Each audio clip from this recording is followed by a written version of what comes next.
Who said this? We already have almost 1 million foreigners working here, and we cannot imagine simply expanding year after year and one day having 2 million foreigners working in Singapore. We just do not have the space for that. Is it A, the late Toh Chin Chye, the former Deputy Prime Minister, B, Lee Hsien Loong, or C, yours truly? I'll tell you the answer in a bit. Now, I talked about this in my previous video where I described how the PAP's foreign talent policy had negatively impacted upon our productivity. In this present video, I want to talk about how the policy is affecting our cost of living, widening wealth inequality, and eroding our national identity. Now let's start with the cost of living. With a huge importation of foreigners, property prices and rent go up because everyone here needs a roof over their heads. PRs can also buy resale flats. In 2023 alone, nearly 500 flats were sold for upwards of $1 million. Can you imagine that? HDB flats, more than $1 million. How many of these were bought by permanent residents? Now, wealthy PRs are also buying expensive condos and commercial property, and they don't just buy 1 or 2 units. They buy entire floors and rows of offices and shophouses, and even entire condominium estates. All this pushes up housing prices for Singaporeans. There's a survey that showed that 80% of our younger Singaporeans' life goal is to own a private property. At the rate that the PAP is going, we'd be lucky if a fraction of that can achieve this dream. Even former PAP MP Mr. Inderjit Singh admitted Singaporeans will be priced out of the private property market as we continue to see a flood of foreign funds flow into Singapore. And when super wealthy foreigners are allowed to buy our commercial property, the pressure for rent increases. And businesses pass on this rent increase to you, the consumer, further jacking up your cost of living. And with the PAP increasing the GST by another 2% to now 9%, and hiking other fees like water rates, bus fares, electricity tariffs, and so on, you can see why the cost of living really tak boleh tahan. The third factor is wealth inequality. Now, I've demonstrated in other videos how the PAP is actively courting billionaire foreigners to relocate to Singapore. Many of these foreigners are lured by tax breaks and enticed with citizenship, which allows them to buy mega expensive freehold bungalows, which also means that they can pass down their properties to their children.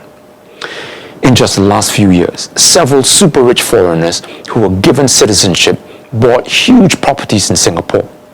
I'll list them out. Are you ready? James Dyson bought 2 ultra-luxurious houses in Singapore, one of them a good-class bungalow for $50 million overlooking the Botanical Gardens.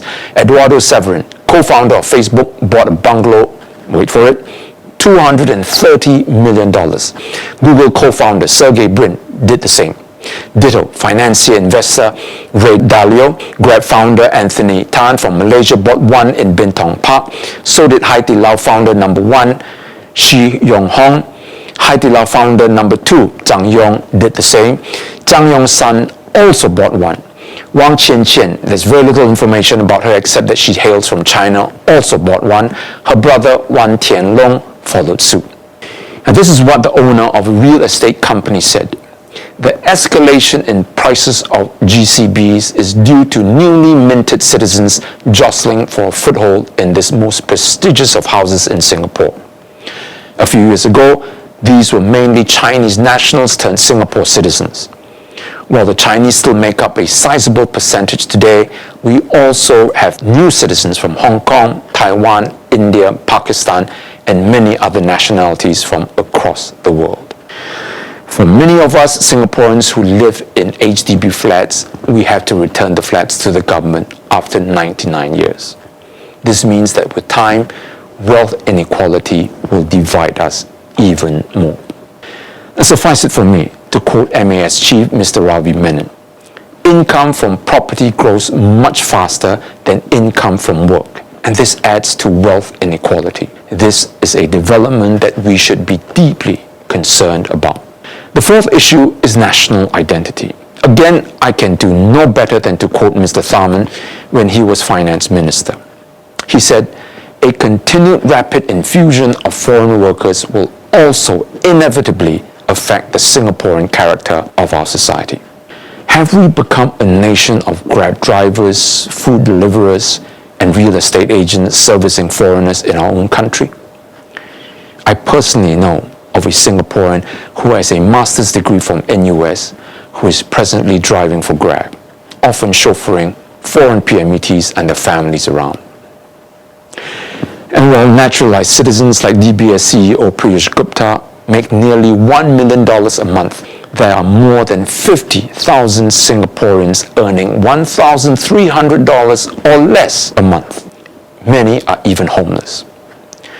Where is the sanity in this? And when you consider that there is nearly 40% of our population not Singaporean, and that our boys and men are called to serve NS, you have to wonder just who and what are we fighting for? Now, I promised you I would reveal the identity of the person who said these words. We already have almost 1 million foreigners working here, and we cannot imagine simply expanding year after year and one day having 2 million foreigners working in Singapore. We just do not have the space for that. That person is none other than Mr. Lee Hsien Loong. The year was 2008. This is the number of non-residents or foreigners from 2000 to 2023. Note that in 2023, the number reached 1.8 million, 2.3 million if you include PRs. Maybe the exceptionally high number last year was due to companies hiring extra workers to complete the backlog of projects caused by the COVID pandemic. Let's see if the number goes back down in the years ahead. Nonetheless, we still need to house this enormous number of non-citizens on this island.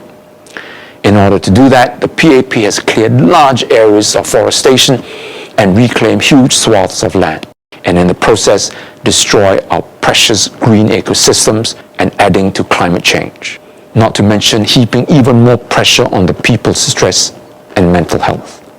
Now, clearly, the direction the PAP is taking Singapore is not sustainable.